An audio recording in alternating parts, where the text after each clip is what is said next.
Hello and welcome to our YouTube channel. दोस्तों, आज की वीडियो में हम बात करने वाले हैं जर्नल एंट्रीज के बारे में, यानी कि जर्नल एंट्री क्या होती है, उसके क्या क्या रूल हैं, किस तरीके से उसको हम पोस्ट करते हैं, जो भी हमारी ट्रांजैक्शन होती है किस तरीके से रिकॉर्ड करते हैं, क्या फॉर्मेट है, ये सारी चीज़ें हम आज डिस्कस करेंगे। तो आइए सबसे पहले देख लेते हैं कि जर्नल एंट्री क्या होती है। क्या है जर्नल एंट्री? इसको हम हिंदी में क्या बोलते हैं? रोज नामचा।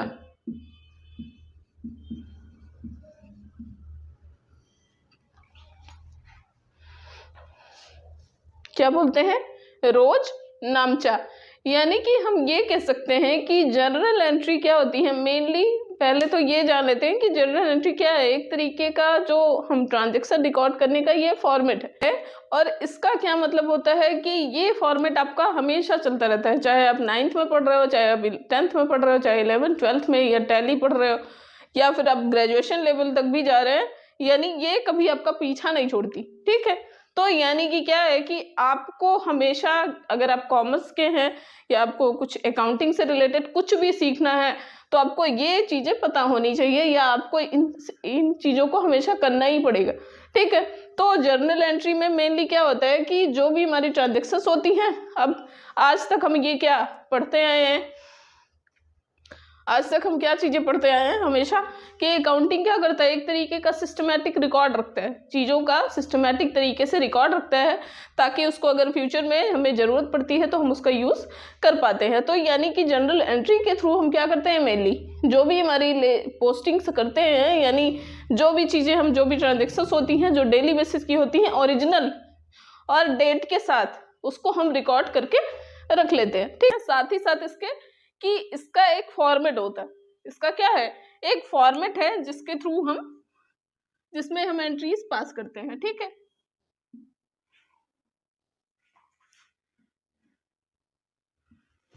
ठीक है, जिसमें टोटल 5 कॉलम्स होते हैं। कितने होते हैं? टोटल 5 कॉलम्स होते हैं। पहला होता है डेट का, दूसरा होता है पर्टिकुलर, तीसरा होता है लेजर फोलियो, और चौथा आपका होता है डेबिट अमाउंट, और पांचवा आपका होता है क्रेडिट। ठीक है, टोटल 5 कॉलम होते हैं। इसको करने के लिए एक फॉर्मेट की जरूरत पड़ती है, जिसमें टोटल कितने कॉलम होते हैं? 5 होते हैं। पहला डेट, यानी जिस भी डेट पे ट्रांजैक्शन की गई है वो डेट यहाँ पे लिखते हैं हम। ठीक है, और दूसरी चीज क्या है? पर्टिकुलर। इसमें यानी कि इसमें मेनली हम क्या लिखते हैं? एक्चुअल एंट्रीज लिखते हैं, जो भी ट्रांजैक्शन हुई होती है। ठीक है, यानी कि इसमें मेनली क्या चीजें होती हैं, जो हम ट्रांजैक्शन करते हैं, ठीक है, उनको हम यहाँ पे मेंशन करते हैं। तीसरी चीज क्या है? Ledger folio. अब लेजर फोलियो को समझने का क्या मतलब है? जैसे मान लीजिए कि आप क्या है, इससे पहले हम ये चीज जान लेते हैं कि देखिए बिजनेस क्या होता है। बिजनेस क्या है? बिजनेस। ठीक है, एक तो बिजनेस हो गया। ये क्या है? एक आर्टिफिशियल पर्सन माना जाता है कि नहीं है? एक क्या है? ये आर्टिफिशियल पर्सन माना जाता है, और ये ओनर है। मान लीजिए ये क्या है? ओनर है। ये ओनर भी क्या है? एक तरीके का एक पर्सन है। अब ओनर तो अपने जो खातों की एंट्रीज होता है, जो उसकी जो भी ट्रांजेक्शन होती है वो रिकॉर्ड कर सकता है ना। ओनर क्या कर सकता है? अपने अपने से रिलेटेड जो भी ट्रांजेक्शन होते हैं उसको रिकॉर्ड करके रख सकता है। यानी कि ओनर अपनी ट्रांजेक्शन रिकॉर्ड करके रख सकता है, लेकिन बिजनेस क्या है? अपनी ट्रांजेक्शन खुद रिकॉर्ड करके नहीं रख सकता। उसको किसी न किसी की जरूरत पड़ती है, चाहे वो ओनर हो या फिर अदर पार्टीज हो, जो भी चीजें होती हैं उनकी जरूरत पड़ती है, उनके थ्रू ही वो अपनी चीजें मैनेज कर पाता है। ठीक, तो क्या होता है कि मान लीजिए ओनर है, तो अपनी ट्रांजेक्शन, एक ट्रांजेक्शन है उसको हम वो रिकॉर्ड करके रख लिया, चलो 1 2 10 20 है तो उसकी रिकॉर्ड हो गई।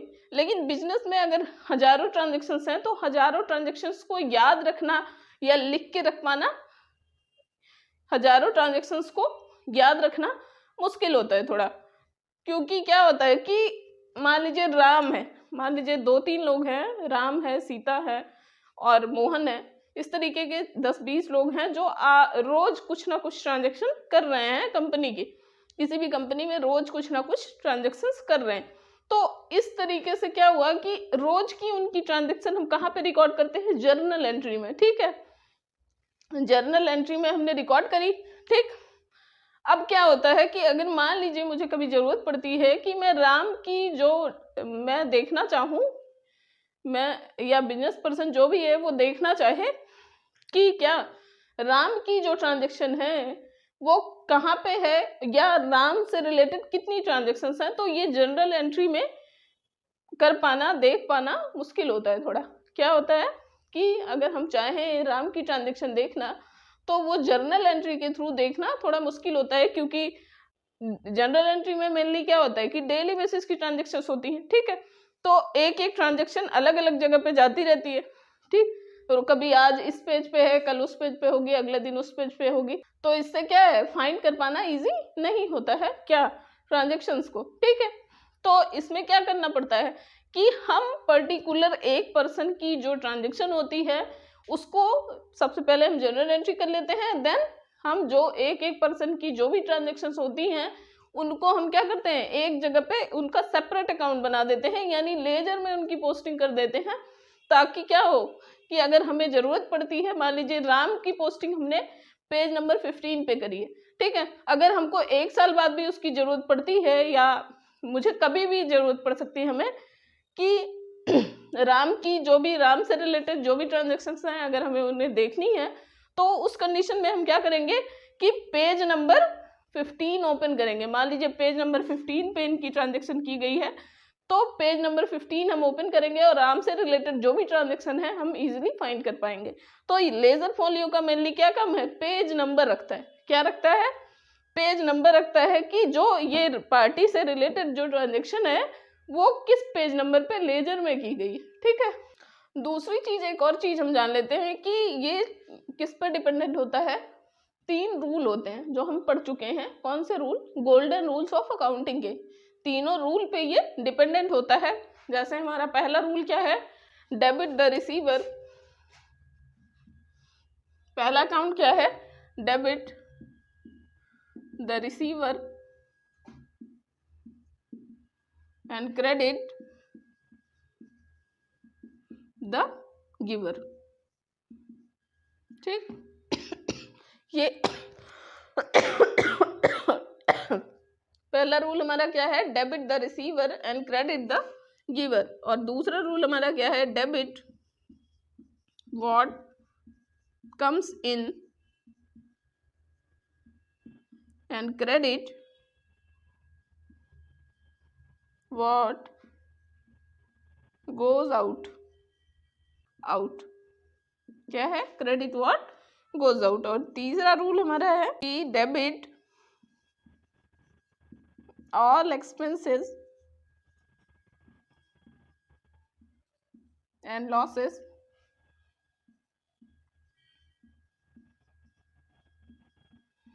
And credit all incomes and gains, ठीक। रूल हमारा क्या है, debit all expenses and losses and credit all incomes and gains. यानी कि इन 3 रूल पे ये क्या होता है, हमारा पूरा अकाउंटिंग सिस्टम डिपेंडेंट होता है।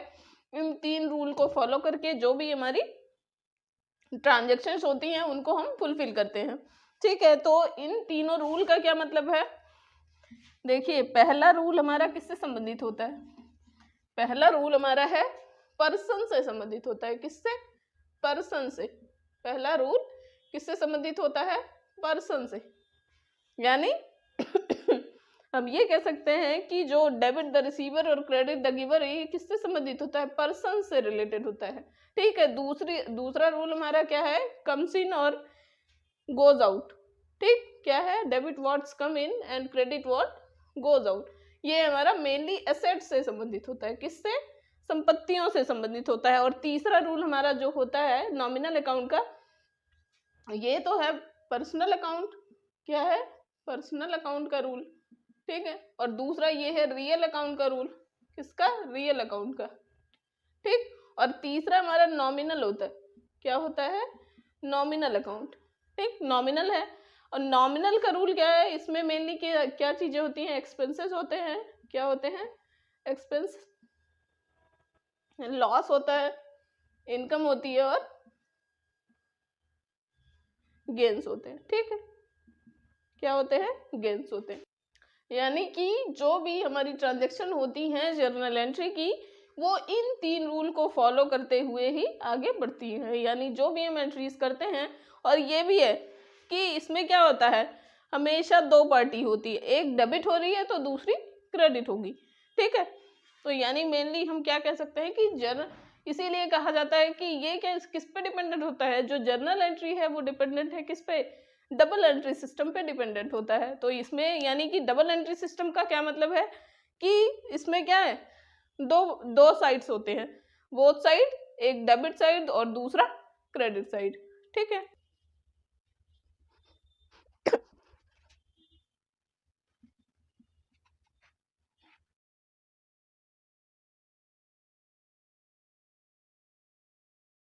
तो आइए हम देख लेते हैं कि ट्रांजैक्शन की एंट्रीज कैसे करते हैं, जनरल एंट्री में कैसे हम ट्रांजैक्शंस को रिकॉर्ड करते हैं। तो उसको एक एग्जांपल के थ्रू हम समझते हैं। तो मेरा एग्जांपल है on 2 April purchase machinery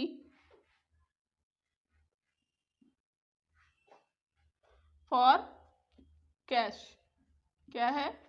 purchase machinery for cash ₹10,000। क्या है? ₹10,000। ठीक है, हमारा क्या एग्जांपल है, on 2 April purchase machinery for cash ₹10,000। यानी कि क्या खरीदा गया, मशीनरी खरीदी गई कैश देके। ठीक है, कैश देके क्या खरीदी गई, मशीनरी। अब कोई भी एंट्री करने के लिए हमें पता है कि सबसे पहले हम क्या ढूंढते हैं कि पाने वाला कौन है और देने वाला कौन है। ठीक है, तो पाने वाली चीजें कौन है, यानी कि इसमें क्या है, मशीनरी क्या है, एक तरीके से हमारी क्या है, एसेट है। क्या है? एसेट है, संपत्तियां हैं। ठीक है, संपत्ति है, तो ये किस में जाएगा, रियल अकाउंट के अंदर। ये रियल अकाउंट का पार्ट है। तो इसमें क्या कहा गया है, डेबिट व्हाट्स कम इन। इसके रूल के अकॉर्डिंग हम चलेंगे, क्योंकि डबल एंट्री सिस्टम के कुछ रूल्स होते हैं, उन्हीं को हम फॉलो करके जो भी हमारी ट्रांजैक्शंस होती हैं उनको हम रिकॉर्ड करते हैं। ठीक है, तो सबसे पहले हम क्या करते हैं, मशीनरी क्या की गई है, खरीदी गई है, परचेज की गई है, तो यानी बिजनेस में मशीनरी आ रही है। ठीक, तो यहाँ पे डेबिट व्हाट्स कम इन, जो भी चीजें हमारे बिजनेस में आती हैं उसके खाते को हम क्या करते हैं, डेबिट करते हैं। कहाँ पे, इन रियल अकाउंट। ठीक है, तो यहाँ पे हमने डाल दी डेट, क्या है, 2 अप्रैल। ठीक, डेट हमने मेंशन कर दी। पर्टिकुलर में क्या है, machinery, debit what's come in, machinery account, machinery account debit क्या देके खरीदा गया है, कैश देके, टू कैश अकाउंट। कैश भी हमारा क्या है, रियल है। कैश क्या है, बिजनेस में क्या आ रहा है, कम इन, मशीनरी आ रही है और उसके बदले में क्या जा रहा है, क्रेडिट व्हाट गोज आउट, हमारे पास से क्या जा रहा है, कैश जा रहा है। ठीक है, कैश जा रहा है तो credit what goes out, cash जा रहा है तो टू कैश अकाउंट। ठीक है, अमाउंट लिख देते हैं, इसका 10,000 था, इधर डेबिट साइड में और इधर क्रेडिट साइड में। ठीक है, इसके साथ ही इसमें हम नरेशन मेंशन करते हैं ताकि चीजें हमें समझ आ जाएं, बिना क्वेश्चन देखे भी हम ये समझ सकें कि इस क्वेश्चन में क्या कहा गया है या किस टाइप की ट्रांजैक्शन हम रिकॉर्ड किए हुए हैं। ठीक है, तो यहाँ पे हम लिख लेते हैं बीइंग या बाई लगा के आप लिख सकते हैं, being machinery purchase for cash, purchase for cash. ठीक, तो ये था हमारा, ये है हमारा पूरा जर्नल एंट्री का फॉर्मेट। क्या है ये, जर्नल एंट्री का फॉर्मेट है। क्या है ये, जर्नल एंट्री का यही फॉर्मेट है। ठीक है, जिसमें टोटल 5 कॉलम होते हैं और पर पहला कॉलम हमारा डेट का होता है, दूसरा कॉलम होता है कि जिसमें हम एंट्रीज रिकॉर्ड करते हैं यानी पर्टिकुलर होता है, और तीसरा हमारा लेजर फोलियो होता है। मान लीजिए इसको हम लेजर नंबर 1 में इसका रखें। ठीक है, 1, तो हम यहाँ पे लेजर नंबर भी मेंशन कर देते हैं, और उसके बाद आपका डेबिट अमाउंट और क्रेडिट अमाउंट होता है। ठीक है, तो इस तरीके से हमने क्या क्या सीखा आज? तो इसी तरीके से जितनी भी हम ट्रांजेक्शन्स रिकॉर्ड करेंगे इसी फॉर्मेट में हम करते हैं अगर हम जनरल एंट्री के अंदर कर रहे हैं तो। आज की क्लास में हमने जो जो चीज़ें डिस्कस करी, पहली चीज़ तो जनरल एंट्री क्या है और इसका फॉर्मेट क्या होता है और कैसे एप्लीकेबल है या किस तरीके से हम फॉर्मेट बना के उसकी एंट्रीज पास करते हैं, ये सारी चीज़ें देखी हैं। साथ ही साथ हमने और क्या चीज़ें जानी कि क्या है ये जो तीनों रूल है किसके, डेबिट क्रेडिट रूल्स हैं, या इसको आप डेबिट क्रेडिट रूल्स भी बोल सकते हैं या फिर आप बोल सकते हैं गोल्डन रूल्स ऑफ अकाउंटिंग, ठीक है, या फिर पर्सनल रियल नॉमिनल अकाउंट के रूल्स हैं, ठीक है, या डबल एंट्री सिस्टम के रूल्स हैं जिनके अकॉर्डिंग ही हम जो भी ट्रांजेक्शन रिकॉर्ड करते हैं उनका फॉर्मेट हम लिखते हैं। जिस भी टाइप की ट्रांजेक्शन है उसी ट्रांजेक्शन के अकॉर्डिंग ही हम जो भी फॉर्मेट ट्रांजेक्शन्स का रिकॉर्ड करके रखते हैं। अगर हमें जर्नल एंट्री बनानी है तो हम इस फॉर्मेट में ही रिकॉर्ड करेंगे। ठीक, आज की क्लास में बस इतना ही। आगे हम अपनी और भी वीडियोस में और भी टॉपिक्स के बारे में चर्चा करेंगे। तब तक के लिए आप लोग अपना ध्यान रखें और अगर आपको हमारी वीडियो पसंद आए तो प्लीज़ हमारे चैनल को लाइक एंड सब्सक्राइब करें। और साथ ही साथ अगर आपको किसी भी टॉपिक से रिलेटेड कोई भी प्रॉब्लम हो तो प्लीज़ कमेंट सेक्शन में ज़रूर बताएं। हम आपकी प्रॉब्लम सॉल्व करने की पूरी कोशिश करेंगे। धन्यवाद।